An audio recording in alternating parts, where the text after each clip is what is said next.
Hello students, मैं self Kumar Gaurav और आज हम लोग सेक्शन फार्मूला के बारे में समझेंगे।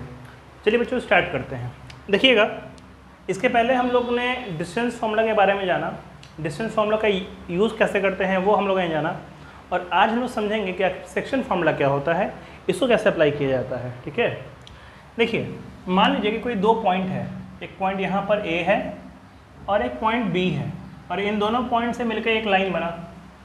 अब इस लाइन को कोई थर्ड पॉइंट दो पार्ट में बांट देता है। मान लीजिए कि एक पॉइंट P है, ठीक है, ये P क्या किया, ये पॉइंट P इस लाइन को दो पार्ट में बांट दिया। हम ये नहीं बोल रहे हैं कि ये दोनों पार्ट इक्वल होगा, बस क्या हुआ कि ये दोनों लाइन, ये जो लाइन है वो दो पार्ट में बट गया। तब ये जो लाइन जो बटा होगा दो पार्ट में, तो किसी ना किसी रेशियो में बटा होगा।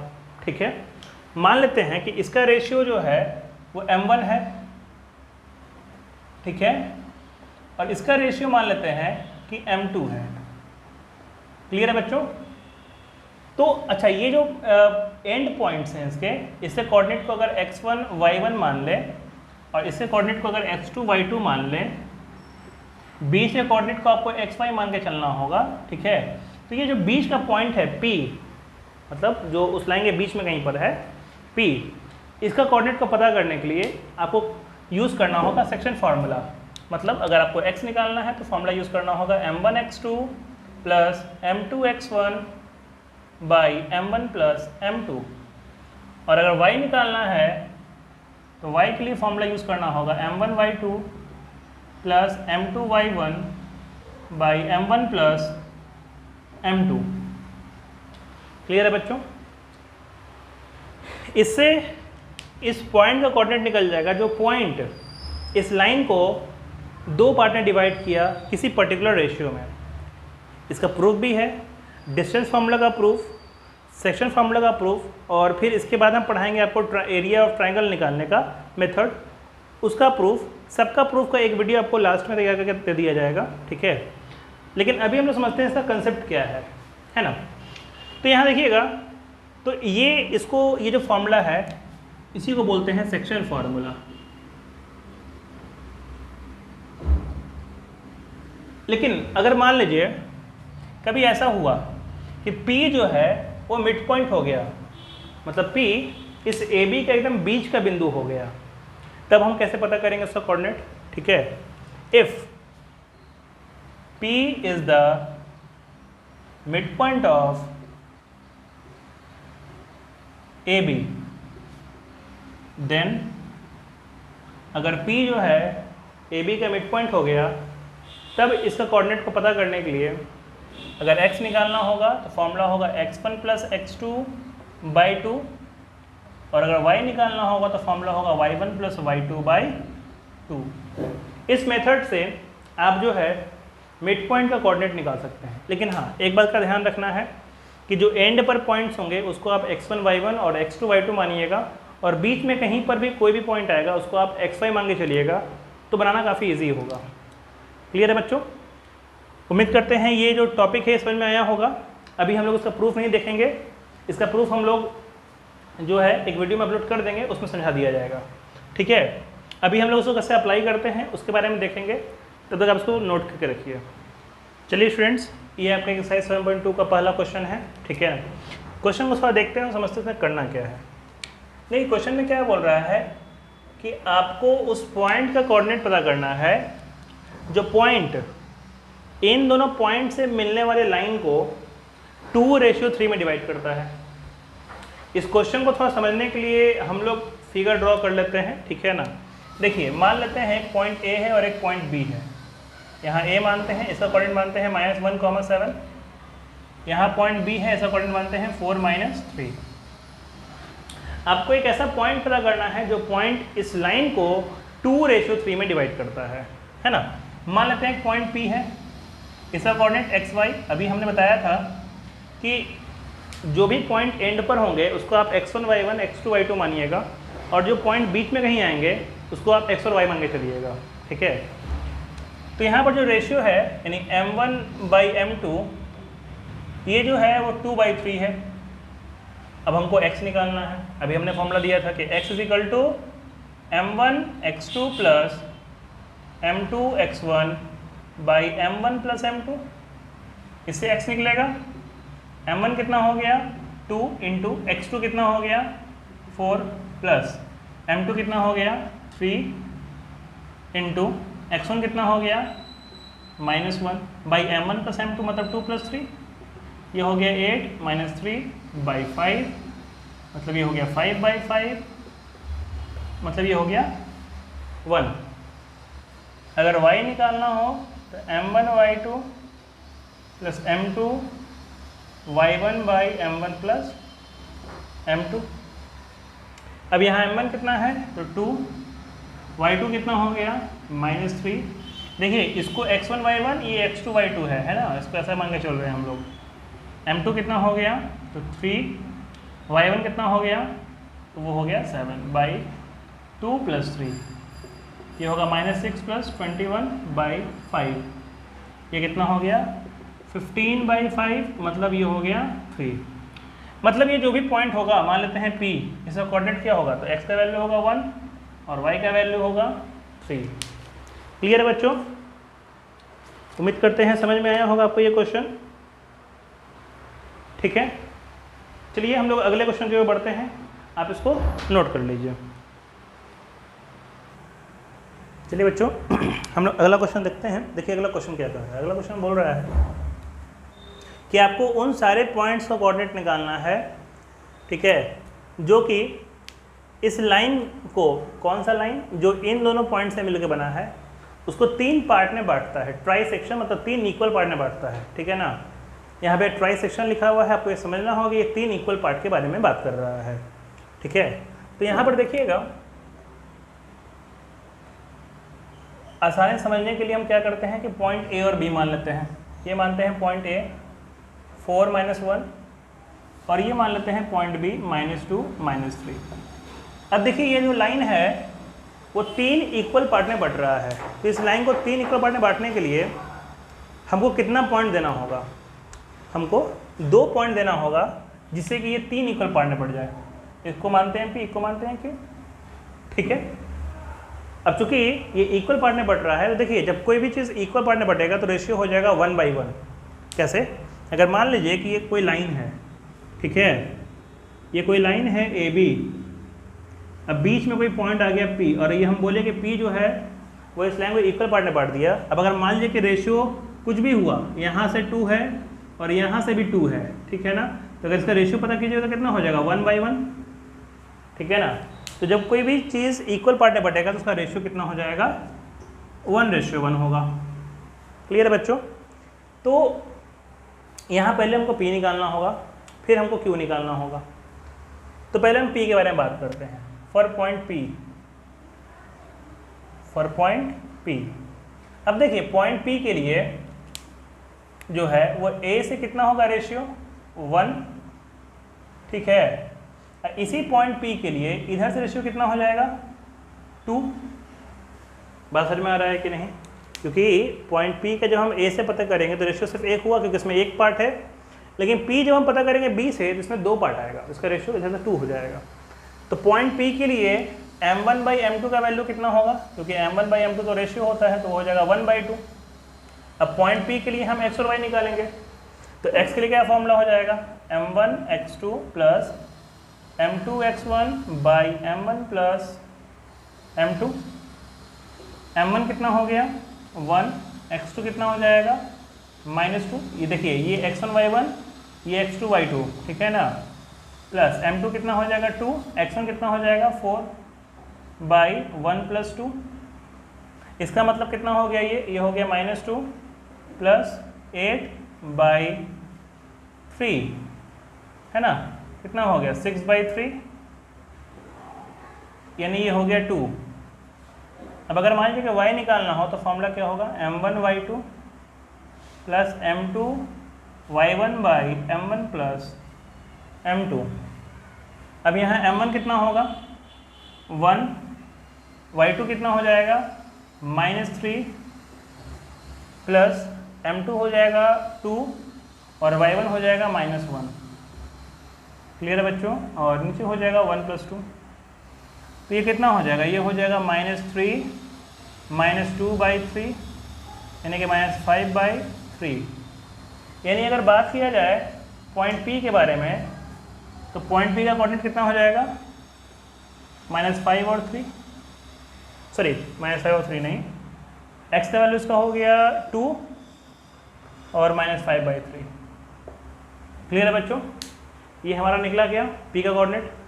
अब अगर मान लीजिए कि हमको निकालना है Q का कोऑर्डिनेट, तो Q का कोऑर्डिनेट कैसे निकालेंगे। अगर बात करेंगे पॉइंट Q के लिए, तो पॉइंट Q का जो इधर से रेशियो होगा वो हो जाएगा 2 और इधर से रेशियो कितना हो जाएगा 1।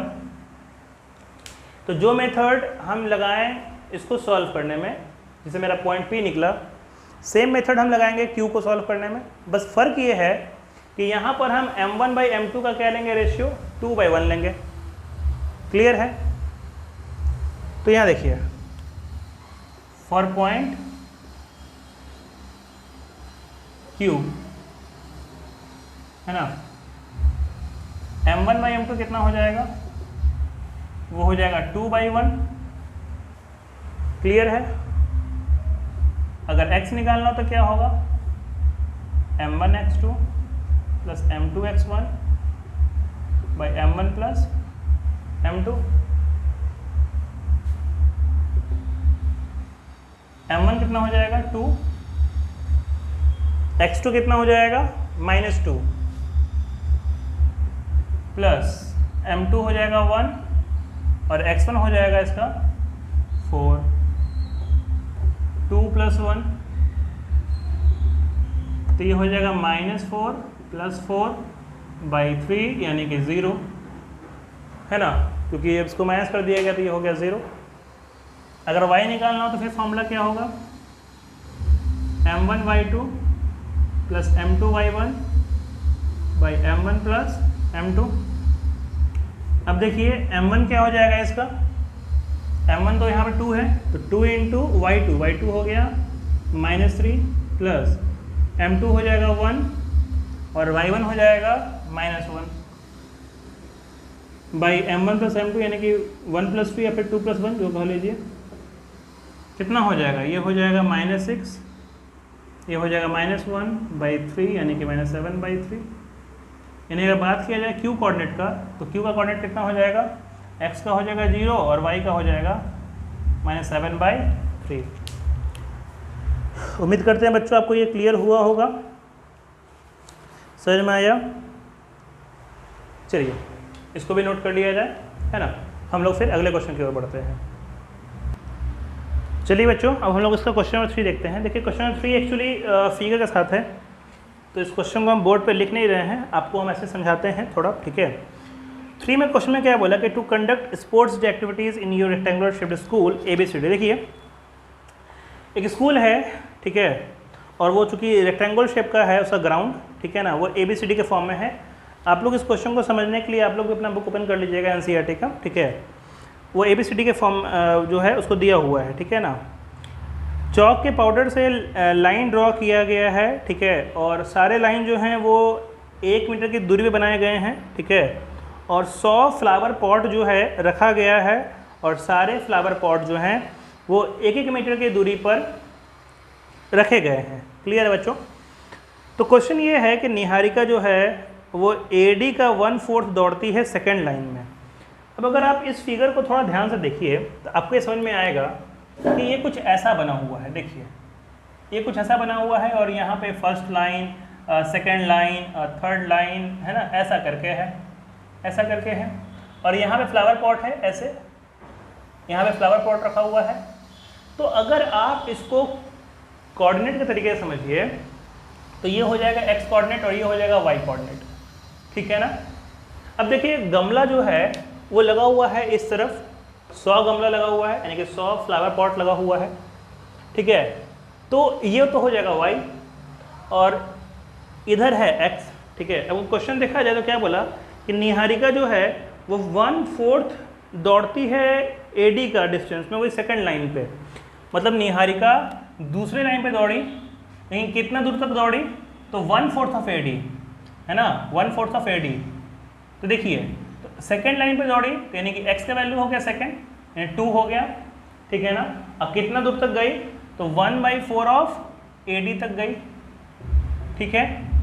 अब देखिए AD है कितना, तो टोटल तो 100 है, यहाँ पे AD है, अपने बुक में देखिएगा टोटल 100 गमला, यानी कि टोटल 100 डिस्टेंस है 100 मीटर का, उसका 1/4 यानी कि कितना हो गया 25। तो अगर आप गॉस को देखिए तो ये बन गया एक कोऑर्डिनेट, ये निहारिका दौड़ी है, ठीक है। अब देखिएगा निहारिका जो है वो इस पॉइंट पे जाके, यानी कि सेकंड लाइन पे दौड़ के, और इधर से 25 मीटर दूर, ठीक है ना, यानी जहाँ पे गमला है 25 मीटर, तो वहाँ पे जाके वो एक झंडा गाड़ देती है, झंडा लगा देती है, ठीक है ना, ग्रीन कलर का फ्लैग लगा देती है, ठीक है। अब प्रीत जो है, प्रीत 1/5 दौड़ती है AD का, ठीक है ना, और कौन सा लाइन पे, तो 8वें लाइन पे, मतलब प्रीत जो है, प्रीत 8वें लाइन पे, क्योंकि ये 8वां लाइन इधर से होगा, है ना, तो वो तो हो जाएगा x, ठीक है। 8वें लाइन पे 1/5 दौड़ती है, 1/5 किसका 1/5, तो AD का, ठीक है। इसका मतलब क्या कि 1/5 × 100, है ना, इसका मतलब ये कि 8,20, मतलब प्रीत जो है इस पॉइंट पे जाके एक रेड कलर का फ्लैग लगा देती है, प्रीत इस पॉइंट पे जाके एक रेड कलर का फ्लैग लगा देती है। आपसे क्वेश्चन ये कहा कि बताइए कि निहारिका जहाँ पे फ्लैग लगाई और प्रीत जहाँ पे फ्लैग लगाई, उन दोनों के फ्लैग के बीच का दूरी क्या है। तो दोनों के फ्लैग के बीच का दूरी निकालने के लिए हम क्या यूज़ करेंगे, हम यूज़ करेंगे डिस्टेंस फार्मूला। किसी भी अगर दो पॉइंट के बीच का अगर आपको डिस्टेंस निकालना है तो क्या यूज़ किया जाना चाहिए, डिस्टेंस फार्मूला, ठीक है। तो हम यहाँ पे यूज़ करेंगे डिस्टेंस फार्मूला, ठीक है ना। तो यहाँ लिखेंगे डिस्टेंस बिटवीन टू फ्लैग्स, दोनों फ्लैग के बीच का दूरी कितना हो जाएगा, तो फॉर्मूला क्या होगा, √x2 - x1 का whole square plus y2 - y1 का होल स्क्वायर, ठीक है। अब मान लीजिए कि ये x2 मान लेते हैं, देखिए उससे कोई प्रभाव नहीं पड़ेगा, आप किसी को x2 या किसी को x मान के चलिए, तो ये x2 अगर मानते हैं तो क्या होगा 8 - 2 का होल स्क्वायर, क्लियर है। अगर इसको y2 मानते हैं तो 20 - 25 का होल स्क्वायर, तो ये कितना हो जाएगा, ये हो जाएगा 6 का होल स्क्वायर, ठीक है ना, और ये हो जाएगा -5 का होल स्क्वायर, क्लियर है बच्चों। तब ये कितना हो जाएगा, ये हो गया 36, ये हो गया 25, यानी कि √61 इतना दूरी होगा उन दोनों के फ्लैग का, क्लियर है। इसी में क्वेश्चन है, ये क्या बोला कि बताइए अगर रश्मि जो है वो इन दोनों के फ्लैग के एकदम बीच में एक अपना फ्लैग लगाना चाहती है, तो रश्मि किस पॉइंट पे फ्लैग लगाएगी। तो चूंकि बीच का बात किया तो यहाँ पे हमको निकालना होगा मिड पॉइंट, ठीक है। इसको थोड़ा समझते हैं फिगर से। देखिए ऐसे मान लीजिए कि निहारिका यहाँ पर है, ठीक है ना। अब मान लीजिए कि प्रीत यहाँ पर है, ठीक है ना, और रश्मि को कहीं बीच में लगाना है फ्लैग, तो निहारिका का जो कोऑर्डिनेट है वो क्या है 2,25, और प्रीत का जो कोऑर्डिनेट है वो कितना है 8,20। अब रश्मि को इन दोनों के बीच में फ्लैग लगाना है, तो फ्लैग वो कहाँ लगाएगी, तो इसका मतलब रश्मि को जो फ्लैग लगाना होगा तो वो हो गया मिड पॉइंट। तो x के लिए x1 + x2/2, यानी क्या हो जाएगा 2 + 8/2 एंड 10/2 यानी कि 5। और अगर y निकालना हो तो y1 + y2/2, ठीक है। इसका मतलब 25 + 20/2 45/2, इसका मतलब 22.5।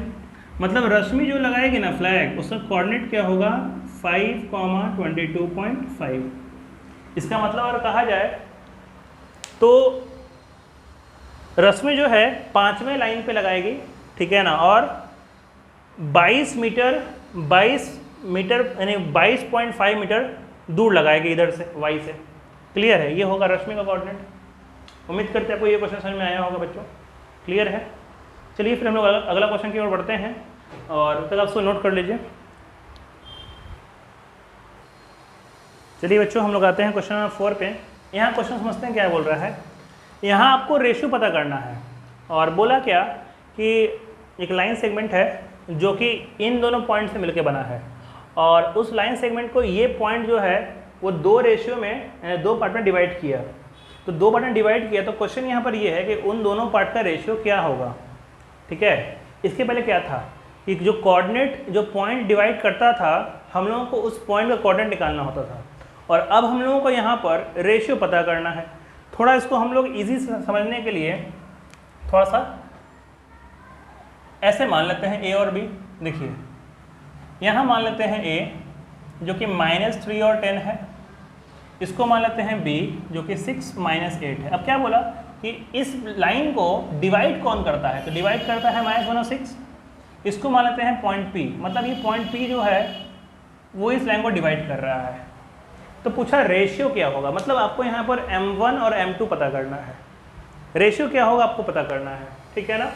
तो देखिए रेशियो पता करने के लिए हम एक बात तो पहले बताए थे आपको कि जो भी एंड पर पॉइंट्स होंगे उन एंड वाले पॉइंट्स को आप x1 y1 x2 y2 मानिएगा और जो भी पॉइंट्स उस लाइन के बीच में कहीं भी होंगे उसको आप x और y मानिएगा। ठीक है, तब यहाँ देखिएगा अगर हम इसको x1 y1 है ना और इसको x2 y2 मान लें और इसको xy माने तो देखिए यहाँ पर अगर हम इसको x निकालना हो, ठीक है, तो हम लोग x कैसे निकालते थे, फॉर्मूला यूज़ करते थे m1 x2 plus m2 x1 by m1 plus m2। अब हम लोगों को यहाँ पर x का वैल्यू मालूम है कितना है, -1। ठीक है, m1 तो नहीं पता क्योंकि रेशियो तो नहीं पता, रेशियो तो पता करना है हम लोगों को। x2 क्या हो गया 6, m2 भी नहीं पता, x1 कितना हो गया -3 बाई m1 प्लस m2। अब अगर ये डिवाइड में है तो ये से मल्टीप्लाई हो जाएगा तो क्या हो जाएगा, ये हो जाएगा -m1 -m2 और ये हो जाएगा 6m1 -3m2। अब क्या करेंगे कि m1 वाले को साथ में लिख लेंगे और m2 वाले को साथ में, तो -m1 इस प्लस 6m1 को इधर ले आइए तो ये हो जाएगा -6m1, ये हो जाएगा -3m2, इस -m2 को उधर भेज दीजिए तो ये हो जाएगा ये +3m2 हो जाएगा, सिर्फ m2 हो जाएगा, है ना। तो ये कितना हो जाएगा, ये हो जाएगा -7m1 और ये हो जाएगा -2m2, माइनस माइनस कैंसिल हो गया। तो m1 बाई अगर m2 पता करना हो तो ये हो गया 2 और ये 7 हो जाएगा डिवाइड में, ये इसका रेशियो हो गया 2:7। ठीक है ना, इसका आंसर कितना हो जाएगा 2:7। अब बोलिएगा सर क्या हम x लेके चले तभी आंसर आया, क्या हम y लेके चलेंगे तो आंसर नहीं आएगा? ऐसा नहीं है, आंसर आपका दोनों से आएगा। या तो आप x लेके चलिए या आप y लेके चलिए, आंसर आपका दोनों से आएगा। आइए हम दिखाते हैं चेक करके। देखिए अगर हम y लेके चलते हैं तो y के लिए फॉर्मूला क्या होगा, m1 y2 plus m2 y1 by m1 plus m2। y का वैल्यू क्या है तो 6 है, y2 कितना हो गया तो -8 हो गया, आप यहाँ देख सकते हैं ऊपर। y1 कितना हो गया तो y1 हो गया 10, ठीक है, बाई m1 प्लस m2। अब ये अगर डिवाइड में है तो ये से मल्टीप्लाई होगा 6 से, तो कितना हो जाएगा, ये हो जाएगा 6m1 प्लस 6m2, ये हो जाएगा -8m1 प्लस 10m2। ये कितना हो जाएगा 6m1, इधर m1 को इधर ले गए तो ये हो गया +8m1 10m2, इस प्लस 6m2 को उधर भेज दीजिए हो गया -6m2, ये हो गया 14m1, ये हो गया 4m2। m1 बाई m2 पता करना हो तो ये 14 मल्टीप्लाई में क्या हो गया डिवाइड में, देखिए यहाँ भी आपका आ गया 2/7, है ना। तो मतलब या तो आप x लेके चलिए या फिर आप y लेके चलिए, आपका आंसर दोनों से आएगा। उम्मीद करते हैं बच्चों ये क्वेश्चन काफ़ी अच्छे से क्लियर हुआ होगा। चलिए हम लोग अगले क्वेश्चन की ओर बढ़ते हैं, इसको नोट कर लिया जाए। चलिए स्टूडेंट हम लोग अगला क्वेश्चन देखते हैं। क्वेश्चन यहाँ पे क्या है कि आपको रेशियो फाइंड करना है, ठीक है ना, और दिया हुआ है कि एक लाइन है जो a और b कोऑर्डिनेट से बना है, ठीक है। और उस लाइन को दो पार्ट में डिवाइड कर रहा है एक्स एक्सिस, ठीक है। और आपको पता करना है कि जो एक्स एक्सिस है उसका कोऑर्डिनेट क्या है, ये भी पता करना है। इसको थोड़ा समझने के लिए हम लोग थोड़ा सा ए और बी मान लें, मतलब थोड़ा सा लाइन मान लें। जैसे ए इसको मान लिए और इधर मान लीजिए कि बी मान लिए। देखिए इसको इजी वे में समझने के लिए हम लोग ऐसा कर लेते हैं, इसको ए मान लेते हैं, इसको बी मान लेते हैं। अब ए का कोऑर्डिनेट आपका दिया हुआ है कितना 1 - 5 और बी का कोऑर्डिनेट कितना दिया हुआ है -4, 5।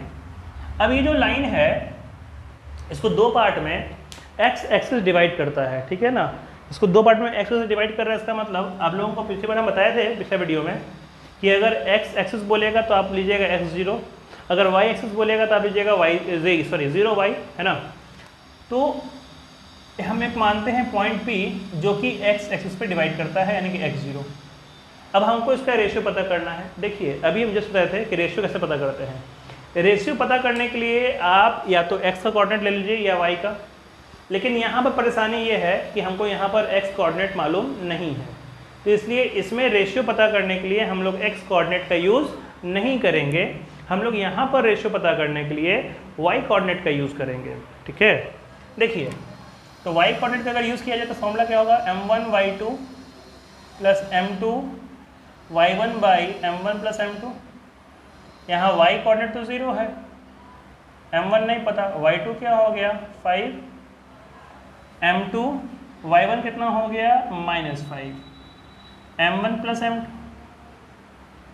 अब देखिए ये अगर डिवाइड में इससे मल्टीप्लाई होगा 0 हो जाएगा, तो यह क्या बचेगा, जब बचेगा 5m1 -5m2, -5m2 को इधर भेज दीजिए is equal to 5m1, 5 cancel हो गया, तो m1 बाई m2 कितना हो जाएगा 1/1, यानी कि जो रेशियो होगा वो 1:1 होगा।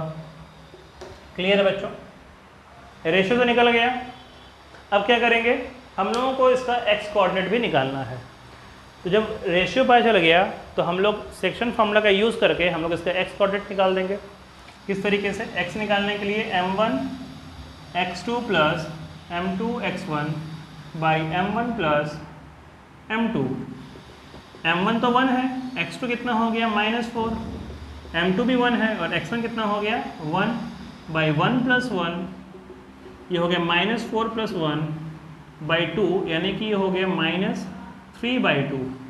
मतलब जो पॉइंट P होगा ना उसका कोऑर्डिनेट क्या होगा -3/2, 0। ये इसका कोऑर्डिनेट होगा। क्लियर है बच्चों, आज के लिए इतना ही। उम्मीद करते हैं कि आप लोगों को ये सारे क्वेश्चन जो हमने समझाया वो समझ में आया होगा।